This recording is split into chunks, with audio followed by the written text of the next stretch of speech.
साई ओम साई ओम साईराम जय दीदी। ओम साईराम राहुल। जय दीदी, आपके लिए एक और प्रश्न आया है रश्मि का, इंडिया से। मैं उनकी तरफ से ये प्रश्न आपको पूछना चाहता हूँ। उनका प्रश्न ये है कि वेदों में लिखा है और हम कहीं काफ़ी जगह पढ़ते हैं कि भगवान बड़े दयालु हैं और भगवान सबका देखभाल करते हैं, लेकिन फिर क्यों कुछ लोगों को कैंसर होता है, कुछ लोगों के बच्चे छीने जाते हैं, कुछ एक्सीडेंट्स हो जाते हैं और कभी कभी तो बहुत अच्छे लोग गुजर जाते हैं। तो हमारा और या रश्मि का ये सवाल है कि जब भगवान इतने दयालु हैं तो ये सब हमारे साथ क्यों होता है? तो आप हमें थोड़ा आपका ज्ञान बांट सकते हैं? जरूर राहुल, जरूर। बहुत शुक्रिया इस सवाल के लिए, इस प्रश्न के लिए। और रश्मि बेटा, आप जो सवाल कर रहे हैं वो सवाल ही मेरे लिए गलत है, क्योंकि आप मुझे पता नहीं आपकी उम्र कितनी है, पर अगर आपके अपने बच्चे हैं तो आप अपने बच्चों के साथ कभी कुछ बुरा कर सकते हो क्या? ऐसा मुमकिन है कि आप अपने बच्चे को किसी चलती गाड़ी के आगे, वाहन के आगे उठा के पटक दें?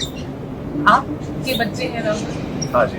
आप कभी अपने छोटे बच्चे का बुरा कर सकते हो? बिल्कुल नहीं। अपने बुरे से बुरे दिन में, बुरे से बुरे वक्त में भी क्या आप अपने बच्चे का बुरा सोच सकते हो? कभी नहीं। हो ही नहीं सकता। नहीं। तो जब ईश्वर हमारी माँ, हमारे बाप, हमारे पिता सब कुछ है, हमारे सिर्फ भगवान नहीं है, बाबा को हम पूछते हैं, अपना सब कुछ मानते हैं। और बाबा की खासियत ये है कि उनको चाहने में हम एक अलग चाहत है। वो ईश्वर की तरह स्वर्ग में बैठ के हमसे बहुत दूर नहीं है, वो हमारे आसपास हैं। कभी हमारे दोस्त हैं, कभी हमारे पिता हैं, कभी हमारी माँ है। वो ईश्वर जो हमें इतना प्रेम करता है, जो खुद ही प्रेम स्वरूप है, वो हमारे साथ बुरा कैसे कर सकता है? तो मेरे लिए तो सवाल ही गलत है।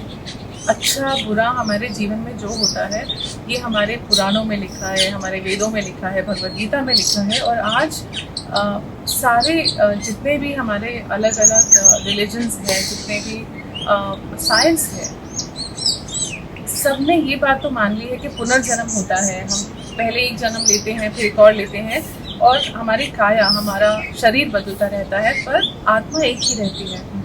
तो जो हमने कर्म किए हैं, हम उन्हीं को जीने के लिए इस संसार में आते हैं। तो हर जो एक आत्मा है वो अपना कर्मों का जो झोला भरकर है वो साथ लेकर आती है।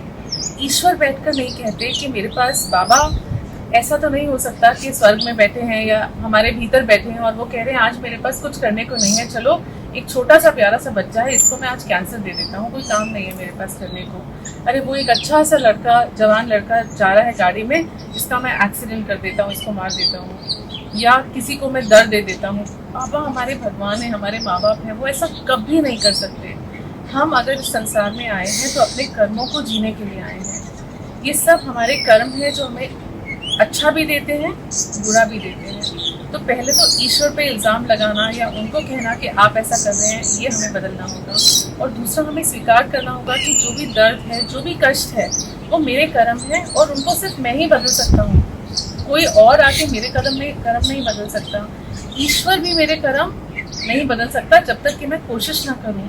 भगवद गीता में बहुत सुंदर लिखा है, साईं सच्चिदानंद में लिखा है कि अगर आप अपने बेड पर, बिस्तर पर बैठ जाओ और कहो कि अब तो मैं ईश्वर को बहुत मानता हूँ, मुझे तो खाना भी ईश्वर ही आके खिलाएंगे, मैं उठ के नहीं खाऊंगा, तब तो आप मर जाएंगे ना भूखे, क्योंकि आपको अपना कर्म करना है।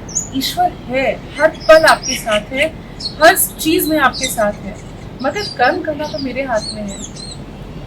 तो अगर मेरे साथ बहुत बुरा हो रहा है तो उसको मुझे बदलना है। देखो, जब मेरे साथ लाइफ में, जिंदगी में बहुत ऐसा वक्त आया था जब इतना कष्ट था कि सहा नहीं जाता था, समझ नहीं आता था। ऐसी हालत भी थी कि जेब में थोड़े थोड़े पैसे जो चाहिए वो भी नहीं होते थे, इतनी मुसीबत थी। पर मैंने ना राहुल कभी अच्छा काम करना नहीं छोड़ा।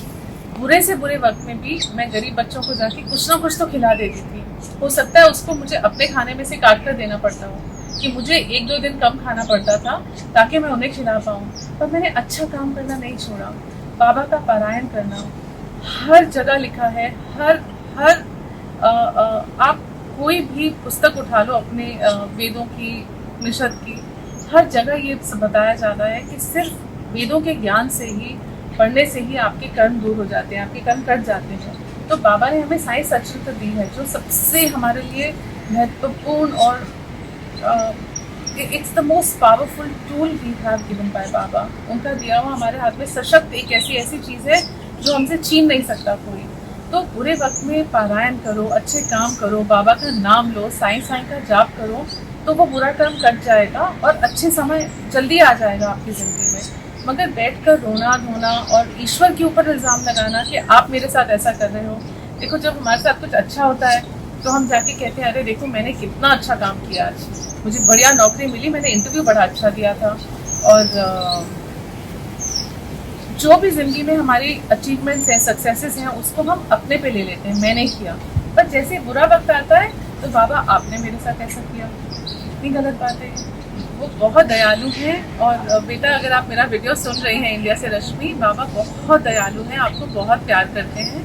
अगर कोई बुरी चीज़ आपके आसपास हो रही है, कभी ऐसे मत सोचना कि ये बाबा कर रहे हैं। बाबा उस समय भी उनके पास उनको थाम के खड़े होंगे ताकि वो उस कष्ट से गुजर सकें। और हम ये बुरे कर्म करके आते हैं, हमें इन्हें सहना ही है। हम इनको बदल सकते हैं, कम कर सकते हैं, ये हमारे हाथ में है। We have the free will. हम अपनी सोच से, अपने कर्मों से उसे बदल सकते हैं। पर ईश्वर पे इल्ज़ाम लगाना तो बहुत गलत बात है।